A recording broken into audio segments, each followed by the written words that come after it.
శ్రీ కులశేఖర ఆళ్వార్ గారు రచించిన ముకుందమాల 36వ శ్లోకం నామ విశ్లేషణ.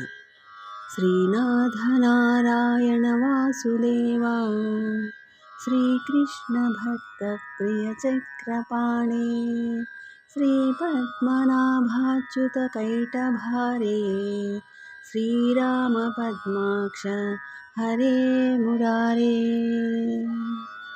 శ్రీనాథ లక్ష్మీ వల్లభుడని అర్థం. నారాయణ నరులకు సద్గతి నొసంగేవాడని భావం. వాసుదేవ అందరి హృదయాల్లో నివసించేవాడని అర్థం. శ్రీకృష్ణ అందరినీ తన వైపుకి ఆకర్షించేవాడని తాత్పర్యం. భక్త ప్రియ భక్తులపై ఎంతో కరుణ స్వామికి. చక్రపాణి చక్రాయుధాన్ని ధరించినవాడు శ్రీహరి. దుష్ట సంహార చక్రమది. సుదర్శన నామంతో పిలువబడుతుంది.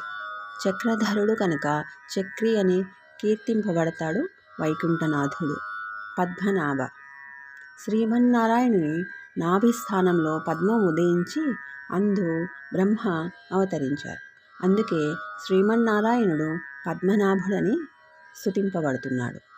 అచ్యుత పతనం లేనివాడు, తన స్థానం నుండి ఏమాత్రం దిగజారనివాడు అని అర్థం.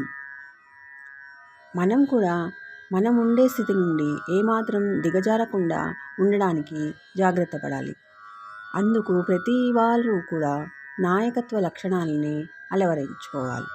పరిస్థితులను చూసి బెదరకుండా పరిస్థితులను మన అదుపులో ఉంచుకోవడం చేయాలి. కైటభారి కైటభాసురుణ్ణి సంహరించిన వాడని అర్థం. మనలోని దుష్ట తలపులనే రూపంలో అనేక అసురులు మనపై విజృంభిస్తుంటారు. వారిని అరికట్టడానికి దైవభక్తి, అప్రమత్తత, ఆత్మబలం, సాహసం ఇవన్నీ అలవర్చుకోవాలి. శ్రీరామ మన భారతీయ సంస్కృతికి రెండు కళ్ళు. ఒకరు శ్రీరాముడు, మరొకరు శ్రీకృష్ణుడు. లోక కళ్యాణార్థమై శ్రీహరి దివి నుండి భూమికి దిగివచ్చి రామునిగా, కృష్ణునిగా ఆయా కాలాల్లో అవతరించారు. రామ అనే శబ్దమే ఒక మహామంత్రం.